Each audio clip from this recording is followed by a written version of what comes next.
YCP సానుభూతిపరుడిగా పేరున్న బోరుగడ్డ అనిల్ కుమార్ చాలా కాలం తర్వాత పార్టీ అధినేత వైఎస్ జగన్ ఇంటి ముందు ప్రత్యక్షమయ్యారు. తాడేపల్లిలోని వైసీపీ కార్యాలయం కమ్ జగన్ నివాసానికి భార్యతో పాటు కలిసి చేరుకున్న ఆయన తనను లోపలికి అనుమతించాలంటూ కాసేపు భద్రతా సిబ్బందితో వాగ్వాదానానికి దిగారు. ఈ సందర్భంగా కాసేపు అక్కడ టెన్షన్ వాతావరణం నెలకొంది. చివరికి బోరుగడ్డ వారు లోపలికి అనుమతించలేదు. జగన్ సీఎంగా ఉండగా ఆయన పేరుతో దందాలు, బ్లాక్మెయిలింగ్ చేసినట్లు ఆరోపణలు ఎదుర్కొన్న బోరుగడ్డ అనిల్ కుమార్కు తనకు ఎలాంటి సంబంధం లేదని గతంలోనే వైసీపీ నేతలు ప్రకటించారు. అయినా జగన్కు దగ్గరయ్యేందుకు బోరుగడ్డ ప్రయత్నిస్తూనే ఉన్నారు. ఇదే క్రమంలో ఇవాళ జగన్ నివాసం వద్దకు వచ్చిన బోరుగడ్డ ఆయన్ను కలిసేందుకు అనుమతించాలని సెక్యూరిటీ సిబ్బందిని కోరారు. వారు లోపలకు సమాచారం అందించినా ఎంట్రీ ఇవ్వొద్దని చెప్పినట్లు తెలుస్తోంది.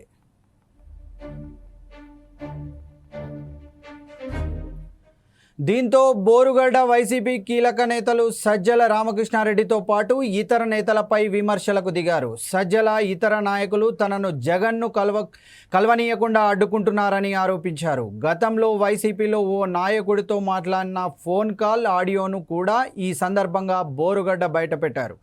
ఆ ఫోన్ కాల్లో తనను తాను రౌడీ షీటర్గా పేర్కొంటూ అడ్డుకోవడంపై బోరుగడ్డ తీవ్ర అభ్యంతరం తెలిపారు.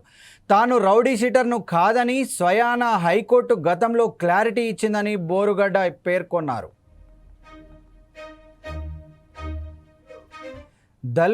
దళితుడినన్న కారణంగానే సజ్జల తనను చిన్నచూపు చూస్తున్నాడని బోరుగడ్డ ఆరోపించారు. పార్టీలోని దళితులందరినీ ఇలానే అనుమానాలకు గురి చేస్తున్నారని విమర్శించారు. జగన్ కోసం మేమంతా పనిచేస్తున్నామన్నారు. కోట్లు ఖర్చు పెట్టి పార్టీ కోసం 10 ఏళ్లు కష్టపడ్డానని పోలీసులు అరెస్టు చేసి చేతులకు బేడీలు వేసి తీసుకెళ్లారని అన్నారు. 9 నెలలు జైల్లో ఉన్నానని సజ్జల మాత్రం ఇస్త్రీ బట్టలు వేసుకొని ఆఫీసులో కూర్చున్నాడని ఆరోపించారు. ఏ రోజైనా పార్టీ జెండా పట్టుకున్నాడా అని ప్రశ్నించారు. తనను తిట్టిన కారుమూరి వెంకటరెడ్డిని పార్టీ నుంచి డిస్మిస్ చేయాలని, దీంతో పాటు తనను అవమానించినందుకు శ్రీహరి, సజ్జల బహిరంగ క్షమాపణ చెప్పాలని డిమాండ్ చేశారు. అలాగే చాలాసేపు ప్యాలెస్ ఎదుట బైఠాయించిన బోరుగడ్డ ఇతర కార్యకర్తలకు కూడా తన గతే పడుతుందంటూ వెనుదిరిగారు. కాగా బోరుగడ్డకు పార్టీలో సంబంధం లేదని, అందుకే రానివ్వలేదని వైసీపీ వర్గాలు అంటున్నాయి. మాట్లాడించే ప్రయత్నం కూడా చేయటంలే, పార్టీ ఆఫీస్కి రావద్దని చెప్పినారు సజ్జల రామకృష్ణారెడ్డి గారు.